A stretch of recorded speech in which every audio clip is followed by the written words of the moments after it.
యెహోషువ అన్నాడు ఆ దినాల్లో. ఇదిగో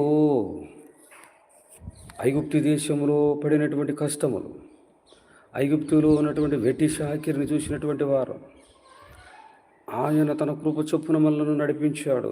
ఇదిగో పాలు తేనెలు ప్రవహించేటువంటి కనాన దేశంలోనికి ఆయన మనలను చేర్చినటువంటి వాడు. మీరు ఎవరిని చేర్చుడు?